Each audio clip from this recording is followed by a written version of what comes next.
Hello everyone. So in last class में हमने rich snippet देख लिया था। सो नाउ अब बारी आती है कि हम ऑन पेज ऑप्टिमाइजेशन प्रैक्टिकल कैसे करते हैं। सो कुछ प्रो टिप्स हैं जो कि कुछ मैं प्रैक्टिकल जो यूज़ करता हूँ वो मैंने यहाँ पे मेंशन किए हैं, और कुछ टॉप मोस्ट डिजिटल मार्केटर जो हैं उनसे मैंने पिक किए हैं जो बेसिकली उनकी टैक्टिक्स हैं। तो ये कंप्लीट एक ऑन पेज ऑप्टिमाइजेशन की प्रो लिस्ट है जिनको आप अगर फॉलो करेंगे तो आप ऑलमोस्ट अपनी वेबसाइट अपने ब्लॉग में ऑन पेज ऑप्टिमाइजेशन कर सकते हैं परफेक्टली। सो आप कैसे करते हैं ये हम प्रैक्टिकल देख लेते हैं। ओके, तो ये कुछ 10 to 15 पॉइंट हैं, इनको हम देख लेते हैं। तो पहले हम समझ लेते हैं कि अब इनमें है क्या क्या चीज़। Like front load your title tag. Okay, so इसका मतलब है जो आपका टाइटल टैग होगा, ओके, आपने जो ब्लॉग लिखा होगा उसका जो टाइटल टैग होगा वो basically front load your title tag. तो बेसिकली आपके टाइटल टैग की जो इनिशियलाइजेशन होगी, जो शुरुआत होगी, वो आपके मेन कीवर्ड से होती है। फॉर एग्जांपल अगर हम प्रैक्टिकल देखते हैं, सो हमने यहाँ पे एक वेबसाइट ओपन की, वो सपोज दैट ये हमारा वर्डप्रेस का पैनल है, तो हम यहाँ पे एक पोस्ट लिख लेते हैं। ओके, सो फॉर एग्जांपल कि हम किस कीवर्ड पे ले लें, हम ले लेते हैं डिजिटल मार्केटिंग पे ले लेते हैं। What is digital marketing. Okay,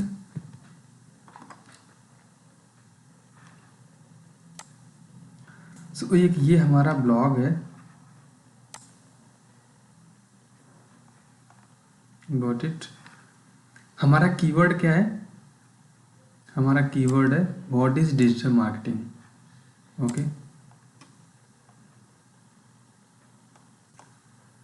so हम यहाँ पर सपोज दैट हमने ये ब्लॉग लिखा हुआ, बट अभी तो मैं फॉर एग्जांपल के लिए मैं कॉपी कर ले रहा हूँ, बट आपको कोई भी कॉपी पेस्ट नहीं करना है क्योंकि गूगल या कोई भी सर्च इंजन डुप्लीकेट कंटेंट को अलाउ नहीं करता है। ओके, सो अभी समझाने के मैंने यहाँ पे कॉपी कर लिया। सो हमारा जो कीवर्ड है, कीवर्ड क्या है कि व्हाट इज डिजिटल मार्केटिंग। ठीक है, सो जो हमारा टाइटल रहेगा वो टाइटल हमारा front load your title tag. तो टाइटल टैग की जो शुरुआत होगी वो आपके कीवर्ड से शुरुआत होगी। ओके, सो हमने यहाँ पे व्हाट इज डिजिटल मार्केटिंग ये टाइटल अपना दे दिया। इसके अलावा भी और भी हम दे सकते हैं, लाइक डिजिटल मार्केटिंग, और क्या, स्कोप,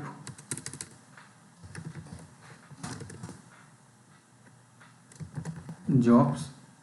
लाइक हम पूरा एक कंप्लीट डिजिटल मार्केटिंग के बारे में बता रहे हैं तो हम क्या क्या बता सकते हैं। लाइक डिजिटल मार्केटिंग क्या होती है, इसका स्कोप क्या है, और इसमें जॉब्स कैसे मिलती हैं, और सैलरी। ओके, तो हमने ये एक टाइटल लिख दिया जो कि हमारा पहला जो पॉइंट था कि front load your title tag. Okay, तो हमारा टाइटल टैग की जो शुरुआत करनी है हमें अपने कीवर्ड से करनी है। हमारा कीवर्ड क्या था? What is digital marketing. Okay, तो हम ये कंटेंट सपोज दैट लिख देते हैं,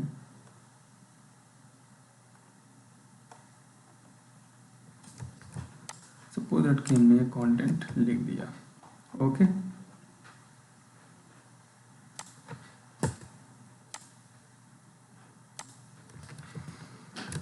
हमने ये कंटेंट लिख दिया। अब हम नेक्स्ट टिप्स पे आते हैं। नेक्स्ट है एसईओ फ्रेंडली यूआरएल्स।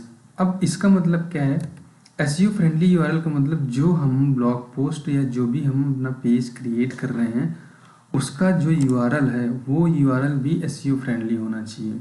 तो एसईओ फ्रेंडली यूआरएल का मतलब क्या है कि बेसिकली जो हमारा इस वेब पेज का यूआरएल बनेगा उसमें कीवर्ड कंटेनिंग होना चाहिए, और according to Google search engine algorithm के बेसिस पर जो हमारा, जब हम अपना यूआरएल डिसाइड करते हैं तो यूआरएल डिसाइड करने में हमेशा अपने मेन कीवर्ड को इंक्लूड करना चाहिए अपने यूआरएल में, और यूआरएल हमेशा शॉर्ट होना चाहिए।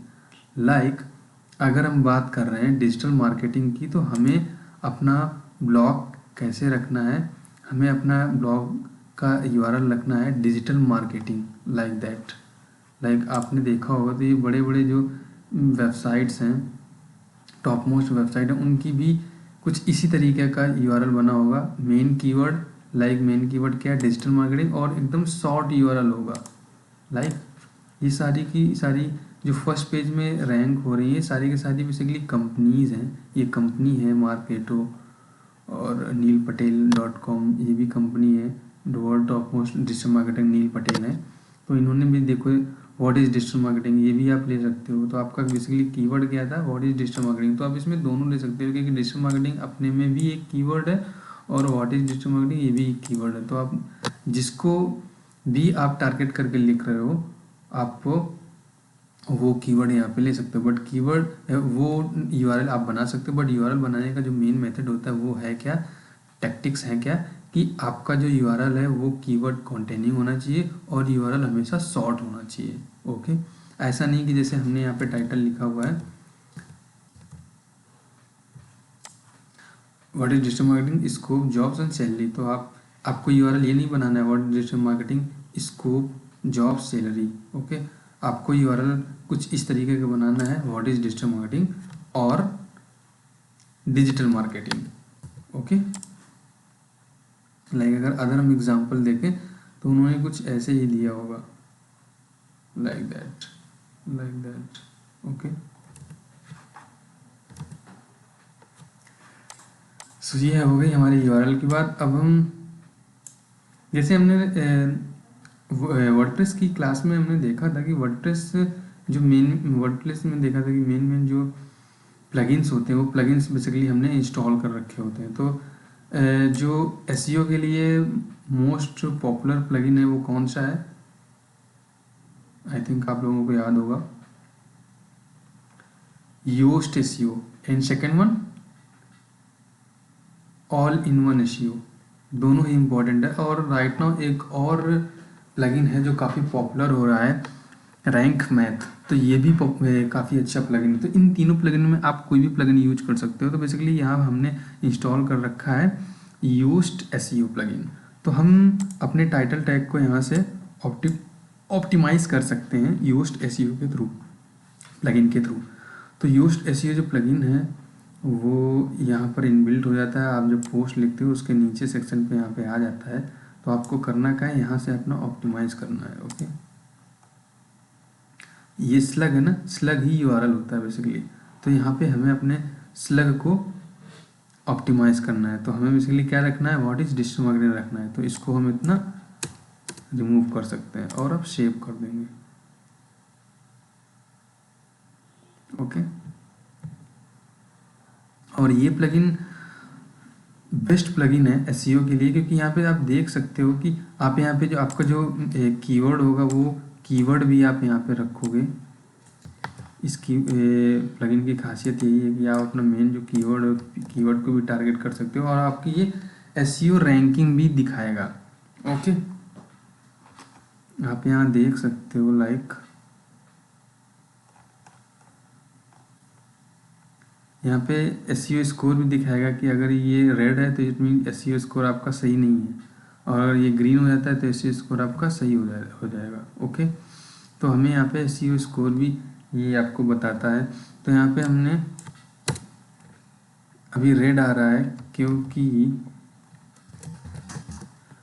अब वो क्या क्या रीजन्स हैं जिसकी वजह से ये रेड आ रहा है, तो वो हम अब चेक कर लेते हैं। तो आई थिंक यहाँ पर कीवर्ड ज़्यादा डेंसिटी यूज हो जा रहा है। यस, जो कीवर्ड है हमारा मेन कीवर्ड क्या है, व्हाट इज डिजिटल मार्केटिंग। देखो ये कीवर्ड कितने, ये प्लगइन कितना बेनिफिशियल है, ये आपको सारी चीज़ें बताता जाता है कि आपका जो बेसिकली एसईओ स्कोर है वो क्यों बेकार है, क्यों वर्स्ट है, आप इसको कैसे सही कर सकते हैं। तो 6 प्रॉब्लम ये दे रहा है कि internal linking, no internal links appear in this page. तो आपको इंटरनल लिंक करना है। क्रीफेज जो कीवर्ड डेंसिटी है वो बेसिकली मैक्सिमम 4 टाइम्स होनी चाहिए, बट हमारे कीवर्ड की डेंसिटी कितनी है, 12 टाइम्स फाउंड हो रहा है, इस वजह से वो रेड आ रहा है। तो आपको वो नहीं करना है। तो बेसिकली ये ब्लॉग ही इसी तरीके से है कि इसमें डिजिटल मार्केटिंग तो आएगा ही आएगा, इस वजह से ये लिखा हुआ है, अदरवाइज आपको ऐसा करना नहीं है। ओके, तो बेसिकली ये आपको समझ आ गया ना एसईओ फ्रेंडली यूआरएल कैसे बनाना है। देन नेक्स्ट है use multimedia in your blog post. आपको अपने ब्लॉग पोस्ट में मल्टीमीडिया यूज़ करनी है। मल्टीमीडिया मीन्स इमेजेस यूज़ करनी है, वीडियोज़ यूज़ करने हैं, ओके, इन्फोग्राफ यूज करने हैं। अब वो क्यों यूज करने हैं? क्योंकि मल्टीमीडिया यूज करने से आपके जो वेब पेज का जो बाउंस रेट है और ड्वेल टाइम है, जो सेशन है, जो ड्वेल टाइम है बेसिकली वो इंक्रीज होता है। जितना ही इसी वेब पेज का ड्वेल टाइम होता है, इट मीन्स ड्वेल टाइम का मतलब क्या हुआ कि यूज़र बेसिकली कितनी देर आपके उस वेब पेज पे रुक रहा है। अगर ज़्यादा देर रुक रहा है, ज़्यादा ड्वेल टाइम है, इट मीन्स कि गूगल ये समझता है, गूगल को ये इंडिकेशन जाता है कि ये वेब पेज यूज़र फ्रेंडली है, इसमें इंफॉर्मेशन जो है वो यूज़र के अकॉर्डिंग लिखी हुई है, इस वजह से यूज़र इसमें काफ़ी देर रुक रहा है। इट मीन्स ये जो पेज है ये वेब पेज रिलेवेंट है, तो इसकी रैंकिंग बढ़ा सकते हैं। तो इसकी रैंक होगी वो गूगल को प्लस पॉइंट मिलेगा और वो इसकी रैंकिंग भी अप करेगा। तो ये रैंकिंग सिग्नल है बेसिकली ड्वेल टाइम। तो इस वजह से हम मल्टीमीडिया भी अपने ब्लॉग पोस्ट में यूज करते हैं और यूज करना चाहिए। ओके, तो हम यहाँ से एक मल्टीमीडिया एक पिक डाउनलोड कर लेते हैं।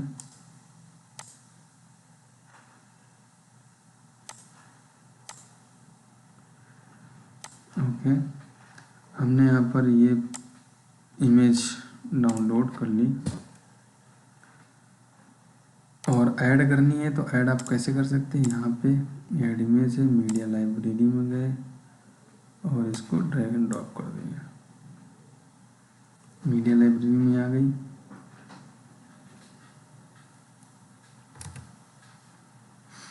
अब एक और चीज़ है, हमें इमेज ऑप्टिमाइजेशन भी करना होता है।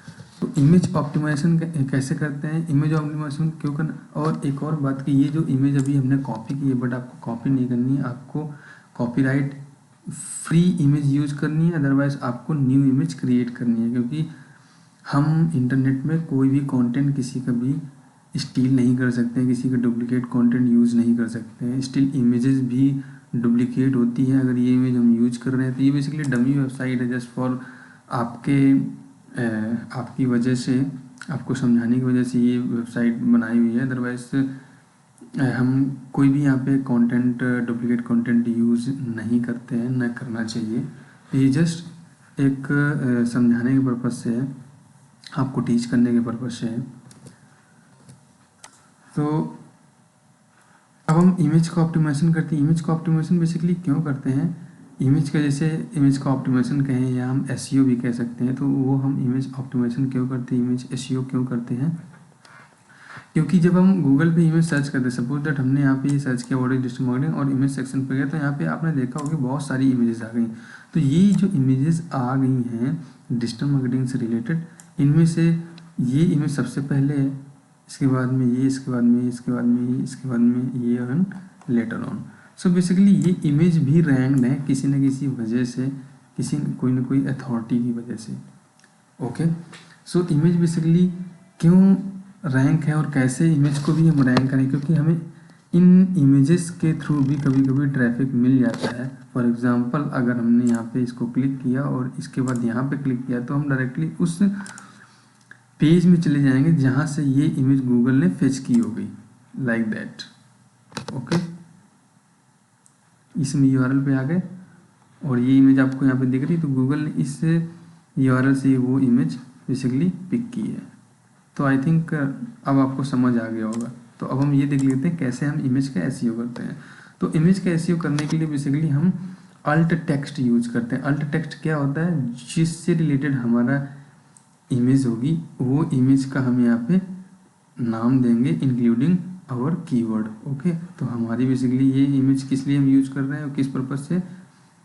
डिजिटल मार्केटिंग का ब्लॉग लिख रहे हैं और हमारा जो कीवर्ड है वो what is digital marketing, digital marketing के बारे में है।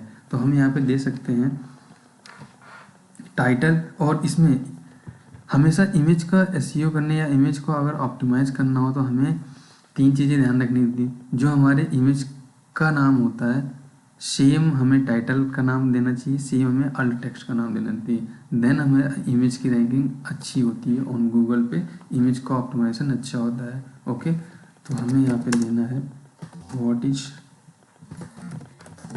डिजिटल मार्केटिंग, और सेम हमें अल्ट टेक्स्ट में यूज करना है। ओके,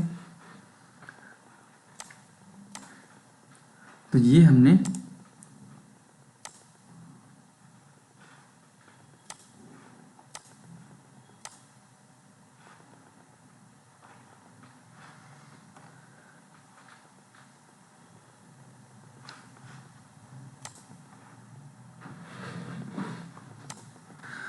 इमेज यूज की। तो हमें मल्टीमीडिया भी यूज करना है। अगर आपने कोई वीडियो बनाया है तो उसको वीडियो को भी इम्बेड कर सकते हैं। वीडियो को कैसे इम्बेड करेंगे, यहाँ पे जाएंगे, आपको नेक्स्ट पे एक ऐड ब्लॉक करेंगे, ब्लॉक पे यहाँ पे आपको आ जाएगा वीडियो, आप सर्च करोगे तो यहाँ पे वीडियो आ जाएगा। वीडियो में यहाँ पे अपलोड वीडियो कर सकते हैं, इंसर्ट, अगर किसी अदर फॉर्म में, अगर अदर वेबसाइट में या किसी प्लेटफॉर्म में वीडियो इम्प्लीमेंट है तो आप वीडियो यहाँ पे इम्प्लीमेंट कर सकते हो। Insert from URL media library में अपलोड कर सकते हो।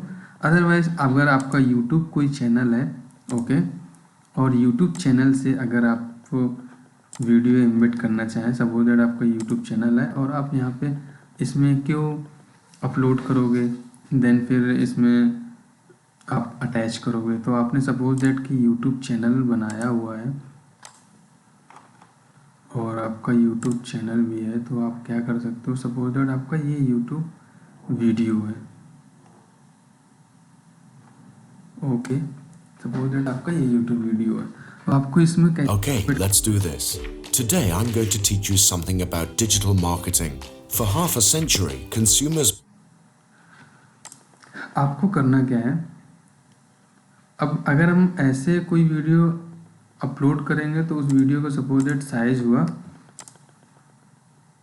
100 MB, तो 100 MB हमारी मेमोरी जो है वो कंज्यूम हो जाएगी इस वर्डप्रेस प्लेटफॉर्म में। तो इस वजह से हमें वीडियो को हम डायरेक्टली अपलोड ना करें, हम यूट्यूब के थ्रू किसी अदर प्लेटफॉर्म के थ्रू अपलोड करें। ओके, तो हमें करना क्या है, जैसे यूट्यूब में आपने आपका चैनल है, आपने बना रखा है, तो आपको करना क्या है, आप जस्ट सिंपल इसको कॉपी करना है, इसके यूआरएल को, और ऐड ब्लॉग में जाएंगे, यहाँ पर यूट्यूब सर्च करेंगे, यूट्यूब आ गया, यहाँ पे यूआरएल इम्बेड करेंगे और just embed.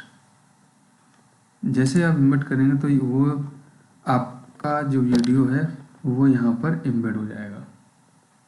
Got it.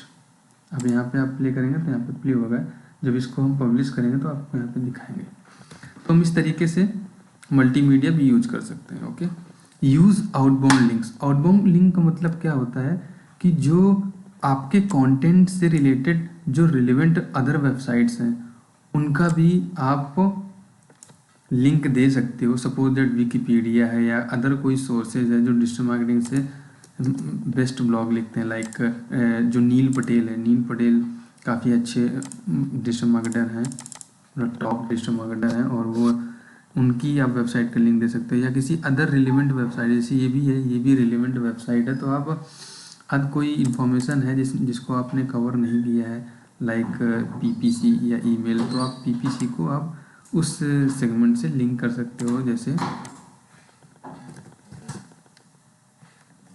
PPC marketing हमने सर्च किया और यहाँ पे जो टॉप वेबसाइट्स होंगी, जैसे ये एक वेबसाइट है वर्ड स्ट्रीम, ये भी काफ़ी वर्ल्ड मोस्ट पॉपुलर वेबसाइट है, तो ये रिलेवेंट वेबसाइट है। तो पीपीसी से सपोज दैट हमने कंटेंट नहीं लिखा हुआ है, ओके, बट हम पीपीसी पे अगर कोई यूज़र है जो पीपीसी में इंटरेस्टेड है और उसे पढ़ना चाहे, तो हम रिलेवेंट वेबसाइट को रेफ़र कर सकते हैं, रिलेवेंट वेबसाइट का यहाँ पे लिंक दे सकते हैं, जिसे ही हम कहते हैं आउटबाउंड लिंक। आउटबाउंड लिंक का मतलब क्या होता है कि हम किसी अनदर दूसरी वेबसाइट को हम लिंक कर रहे हैं अपनी वेबसाइट से।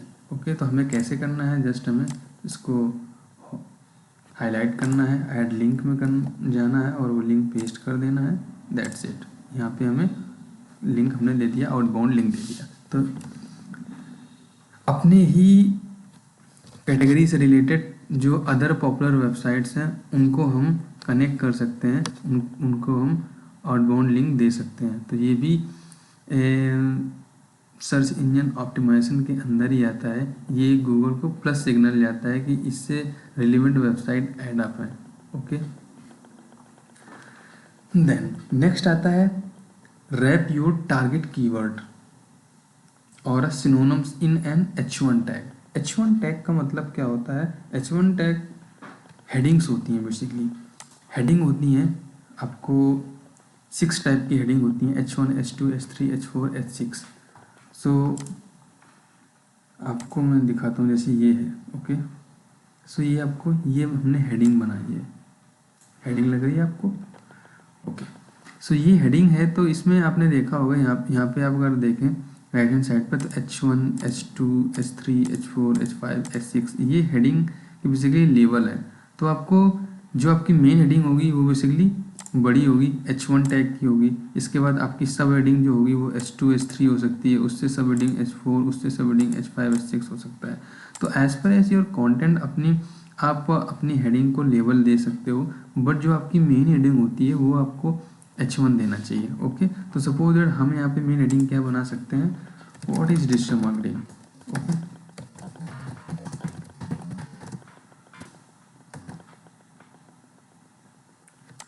हमने इसको मेन हेडिंग बना लिया। अब वो ये कह रहा है कि जो हमारी मेन हेडिंग होती है, जो H1 टैग है, जो हमारा मेन कीवर्ड है, टारगेट कीवर्ड को हम हमेशा H1 टैग में इम्प्लीमेंट करें, H1 टैग में बनाएं, या टारगेट जो कीवर्ड है उससे रिलेटेड सिनोनिम्स भी अपने हम H1 टैग में डाल सकते हैं। ओके, तो हमें H1 टैग कैसे बनाना है, हमें हेडिंग क्रिएट करनी बेसिकली अपने कीवर्ड से रिलेटेड। तो हमारा कीवर्ड क्या है, व्हाट इज डिजिटल मार्केटिंग। अब इसको हम कुछ इस तरीके से भी हेडिंग बना सकते हैं, इन डिटेल्स। ओके, और इसको हमारा कीवर्ड आ गया ना, what is digital marketing. Okay, तो इसको हम H1 टैग में इम्प्लीमेंट कर देंगे। तो कैसे करेंगे, हमें इसको हाईलाइट करना है। हम यहाँ पर जाएंगे, यहाँ पे हेडिंग्स है, हेडिंग्स में जाने के बाद यहाँ पे H2 आपको दिख रहा है ना। अब इसको इस सेक्शन में आएंगे, यहाँ पे H1 कर देंगे। तो ये हेडिंग हमारी H1 बन गई बेसिकली, और इसको हम बोल्ड कर सकते हैं Ctrl+B या यहाँ से डायरेक्टली। ओके, तो ये हमारी H1 टैग बन गया। तो हम अपने जो हमारा टारगेट कीवर्ड है उसको हमें H1 टैग में भी इनबिल्ड करनी है। ये भी ऑन पेज एसईओ का ऑप्टिमाइजेशन करने का एक पॉइंट है, जो कि इसको भी गूगल कंसीडर करता है। ओके, देन नेक्स्ट आता है add modifier to your title tag. ये बहुत ही इंपॉर्टेंट है। अब इसका मतलब क्या है, मॉडिफायर्स क्या होते हैं बेसिकली, हमें अपने add modifier to your title tag, हमें अपने ब्लॉग के टाइटल टैग में मॉडिफायर यूज करने चाहिए। मॉडिफायर क्या होते हैं, आइए देखते हैं। मॉडिफायर आपने देखा होगा, like best,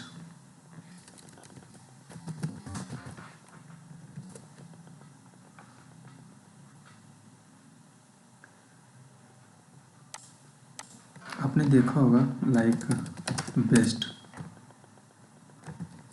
latest, top 10,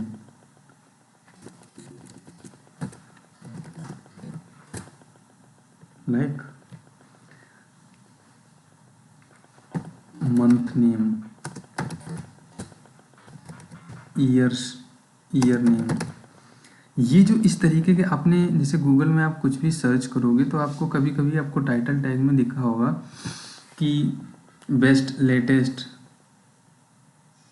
top 10, new, कुछ इस तरीके के आपको वर्ड दिख जाते हैं। ये बेसिकली क्या होती है, ये मॉडिफायर्स होते हैं। ओके, तो इनको हमें बेसिकली कैसे यूज करना है, तो हमें इनको टाइटल टैग में यूज करना है। तो टाइटल टैग ये इस यहाँ पे हमें नहीं यूज करना है, क्योंकि ये तो बेसिकली हमारे ब्लॉग पोस्ट में दिखता है, जहाँ जो सर्च इंजन पे दिखता है। सर्च इंजन पे कहाँ पे दिखता है, सर्च इंजन, जैसे यहाँ पे सर्च इंजन में हमारा ये ब्लॉग किस तरीके से दिखेगा, कुछ इस तरीके से दिखेगा। तो हम सर्च इंजन में दिखाने के लिए सर्च इंजन पे टाइटल टैग जो शो होता है वहाँ पे हम बेसिकली मॉडिफायर यूज करते हैं। ओके, तो अब हमने ये देख लिया बेसिकली मॉडिफायर्स क्या होते हैं। मॉडिफायर्स एक स्पेशल वर्ड्स होते हैं जो स्पेशल अटेंशन देते हैं। लाइक ये वर्ड है, लाइक अगर हमने यहाँ पे लिख दिया है कि latest digital what is digital modelling से रिलेटेड अगर कोई स्टफ है, सपोज दैट कि हमने यहाँ पे सर्च किया व्हाट इज डिजिटल मॉडलिंग, तो हमें यहाँ पे काफ़ी सारे कंटेंट मिल गए। तो सपोज दैट कि ये कंटेंट है, अगर यहाँ इन दो कंटेंट को हम एनालिसिस करें, ओके, व्हाट इज यहाँ पे इनका टाइटल टैग क्या है, ये बेसिकली गूगल में कैसे शो होगा, कुछ इस तरीके से शो हो रहा है। तो हमने ये देख लिया कि मॉडिफायर्स होते क्या हैं। अब हम ये देखते हैं कि इनको हम यूज कैसे करते हैं। ओके, तो यूज कैसे करते हैं हम, यूज जो हमारा योस्ट प्लगइन है, तो हम अपने ब्लॉग के नीचे सेक्शन पे जाते हैं और एसईओ टाइटल जहाँ पे है, ओके, यहाँ पर बेसिकली हम अपने मॉडिफायर को यूज करते हैं। तो मॉडिफायर को यहाँ पे जो भी हमारा मॉडिफायर होगा वो उसको हम यूज कर लेंगे। कैसे, कुछ इस तरीके से, लेटेस्ट। अब जैसे अब डिजिटल मार्केटिंग में है, जैसे ये ब्लॉग है कि what is digital marketing, scope, jobs और सैलरी, ये हमारा इसका टाइटल है। तो हम इस पर क्या यूज कर सकते हैं, हम इसमें लेटेस्ट यूज कर सकते हैं, न्यू यूज कर सकते हैं, अपडेटेड यूज कर सकते हैं, इस तरीके की मॉडिफायर्स यूज करते हैं बेसिकली। ओके, तो अब हम मॉडिफायर का कहाँ पे यूज करते हैं, यहाँ पे यूज करते हैं, कुछ इस तरीके से यूज करते हैं। तो as per as your blog, as per as your content के हिसाब से जो भी आपका मॉडिफायर सुटेबल हो वो आप मॉडिफायर यहाँ पे यूज कर सकते हैं। ओके, तो हमारा कुछ अब सर्च इंजन में अगर ये हमारा ब्लॉग रैंक हुआ तो कुछ इस तरीके से दिखेगा। ओके, सो अब ये समझ लेते हैं कि मॉडिफायर का यूज़ क्या होता है बेसिकली। तो अब हम यहाँ पे प्रैक्टिकली आते हैं पीपी इस पे, व्हाट इज डिजिटल मार्केटिंग। तो सपोज दैट हम इन दो ब्लॉग को एनालिसिस करते हैं। अगर सपोज दैट कि यहाँ पे केवल और केवल हमारे पास दो ब्लॉग्स हैं और यहाँ पर दो ब्लॉग मेंशन है, एक में हमने मॉडिफायर यूज किया है, एक में मॉडिफायर नहीं यूज किया है। ओके, सपोज दैट यहाँ पे हमने कुछ नहीं यूज किया है, इसमें हमने मॉडिफायर यूज किया है। तो बेसिकली आपको स्पेशल अटेंशन किसको मिलेगा, जिसमें आपने मॉडिफायर यूज किया है। क्योंकि सपोज दैट यहाँ पे अगर हम ये लिख दिए, बगल में मेंशन कर देते लेटेस्ट, ओके, जैसे हमने यहाँ पे यूज किया हुआ है, अगर हम ये कर लेते तो यूज़र जब बेसिकली सर्च करता है, यूज़र जब इस सर्च इंजन में सर्च करता है और यहाँ पर आता है बेसिकली, तो उसे तुरंत स्पेशल अटेंशन जाता है। भले ही ये जो ब्लॉग यहाँ पे जो हमने लेटेस्ट यूज किया हुआ है, लेटेस्ट अगर यहाँ पे यूज करते, भले ही ये ब्लॉग पुराना हो, उन्होंने 2018 में लिखा हो, बट अगर यहाँ पे लेटेस्ट उन्होंने यूज़ किया तो यूज़र के माइंड में एक ये सिग्नल जरूर जाता है कि ये जो ब्लॉग है ये आई थिंक लेटेस्ट अभी अभी लिखा हुआ है, तो इसको मोस्ट प्रोबेबली ज़्यादा लोग क्लिक करेंगे रदर देन इसको। ओके, तो मॉडिफायर का ये यूज होता है बेसिकली, CTR इंक्रीज हो जाता है आपका। अब CTR क्या होता है, क्लिक थ्रू रेट। अब हम ये समझ लेते हैं कि सपोज दैट कि हमने एक ब्लॉग लिखा, एक कंटेंट लिखा डिजिटल मार्केटिंग के ऊपर, हमने उस पर कंटेंट बहुत अच्छे से रिसर्च की, रिसर्च करके कंटेंट लिख दिया और काफ़ी लॉन्ग कंटेंट लिखा। लॉन्ग कंटेंट लिखने के बाद हमने उसका एसईओ किया, एसईओ करने के बाद वो रैंक भी कर गया गूगल के फर्स्ट पेज में। बट गूगल के फर्स्ट पेज में रैंक कर गया तो इसका मतलब ये नहीं है कि आपको ट्रैफिक मिल गया, बिकॉज ऑफ कि गूगल के फर्स्ट पेज में तो ऑलमोस्ट 10 रिजल्ट शो होते हैं। ओके, 10 रिजल्ट शो होते हैं अप्रॉक्स, इंक्लूडिंग वीडियोस। ओके, सो ज़रूरी नहीं है कि आपका अगर फर्स्ट पेज में रैंक हो गया तो आपको अभी क्लिक मिलेगी। सो बेसिकली हम रैंक करने के बाद भी हमारे पास कंपटीशन रहता है कि हम कैसे क्लिक इंक्रीज करें। तो बेसिकली हमें CTR इंक्रीज करने के लिए हमें मॉडिफायर्स यूज करने पड़ते हैं। तो इस वजह से अगर हम मॉडिफायर यूज करेंगे तो मोस्ट प्रोबेबली पर्सन हमारे ब्लॉग पर क्लिक करेगा, उनको लगेगा कि हाँ ये लेटेस्ट इंफॉर्मेशन है, ये यूजफुल इंफॉर्मेशन है। ओके, तो as per as our content के बिहाफ पर हमें अपना ब्लॉग पर मॉडिफायर यूज करने हैं। अब सपोज दैट कोई इन्फॉर्मेशन अगर हम दे रहे हैं तो वहाँ पर हम मंथ का यूज कर सकते हैं। लाइक अगर हम सपोज दैट कि ये अगर सर्च कर रहे हैं by top 10 best washing machine India 2019। Okay, तो अब हम और एक प्रैक्टिकल एग्जांपल देख लेते हैं। सपोज दैट कि इन्होंने एक मॉडिफायर यूज कर रखा है 9 बेस्ट टॉप 10, लाइक इन्होंने सबने यूज कर रखा है 5 बेस्ट 10 बेस्ट 10 बेस्ट।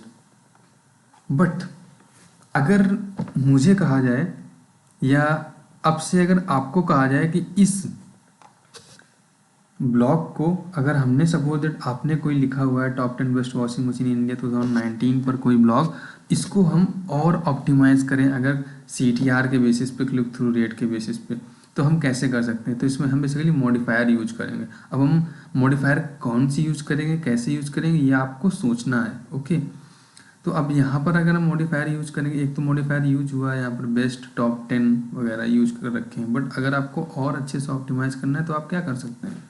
थोड़ा सा दिमाग लगाओ। आप अब ये जो इन्फॉर्मेशन है, ये basically information month by month, year by year change होती रहती है। सपोज दैट किसी ईयर में 2018 में कोई वॉशिंग मशीन टॉप पे चल रही है, तो कोई कंपनी और अच्छे फीचर दे के कोई नई वॉशिंग मशीन लॉन्च कर दी, तो कंटेंट जो होगा वो अपडेटेड हो जाएगा, राइट? तो आपको जो यहाँ पे बेस्ट मॉडिफायर यूज करना चाहिए, तो मेरे हिसाब से वो करना चाहिए मंथ वाइज। तो अगर किसी ने ये लिखा हो सपोज दैट कि आप फर्स्ट पेज पर रैंक भी कर रहे हो, बट सपोज दैट आप 3rd नंबर पर रैंक कर रहे हो, और यहाँ पे अगर आपने लिख दिया 5 best washing machine in India top front load and semi, जो भी है वो वॉटेवर, अगर आपने यहाँ पर लिख दिया सितंबर 2019 या या अभी नवंबर चल रहा है तो नवंबर 2018, अगर आपने ये लिख दिया, ओके, तो यूज़र के माइंड में तुरंत क्या स्ट्रिक्ट होगा?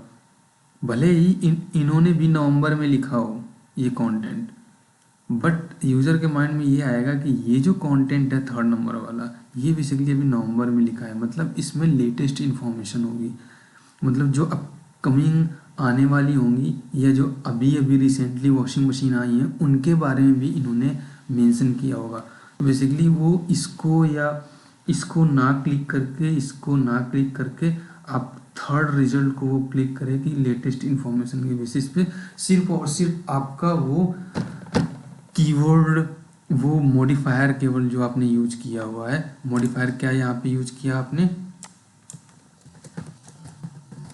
नवंबर 2019 इस टाइप का, तो आपका टाइटल टैग कुछ इस तरीके से बन जाएगा ये। तो डेफिनेटली यूजर इसको क्लिक करेगा, आपका CTR इंक्रीज होगा। Got it? So I think अब आपको अच्छे से समझ आ गया होगा कि मॉडिफायर का क्या यूज़ है और मॉडिफायर का कितना इम्पोर्टेंस है CTR में हमारे ट्रैफिक को इंक्रीज़ करने में। बहुत छोटी सी चीज़ है, बट आपका ये ट्रैफिक काफ़ी कुछ इंक्रीज़ कर जाती है। और अगर कोई भी एक और चीज़ कि अगर आप 3rd नंबर पर रैंक कर रहे हो और कोई यूज़र आ रहा है, यूज़र कुछ भी सर्च किया और आप 3rd नंबर पर रैंक कर रहे हो, 1st और 2nd नंबर को क्लिक ना करके अगर 3rd नंबर वाले को बार बार 2 4 5 6 7 8 10 यूज़र अगर क्लिक कर रहे हैं, तो गूगल को ये भी जाएगा इंडिकेशन कि जो 3rd नंबर का रिजल्ट है वो मोस्ट एफिशिएंट है, क्योंकि इसे यूज़र क्लिक कर रहा है, 1st और 2nd को क्लिक नहीं कर रहा है। तो आपका जो कंटेंट है ये 1st नंबर पर रैंक कर देगा गूगल और 1st 2nd नंबर को नीचे ले आएगा। तो इससे ये भी फर्क पड़ता है, ये भी आपको बेनिफिशियल मिलेगा कि आपकी रैंकिंग भी बढ़ेगी। ओके, तो मॉडिफायर बहुत ही छोटी चीज़ लगती है, बट ये बहुत ही इम्पॉर्टेंट है। तो आई थिंक आपको समझ आ गया होगा कि मॉडिफायर को क्या होते हैं, इनको हम कैसे यूज़ करते हैं, कहाँ यूज करते हैं और इनका क्या बेनिफिट होता है हमारी वेबसाइट के ट्रैफिक इंक्रीज में और वेबसाइट की रैंकिंग में। ओके।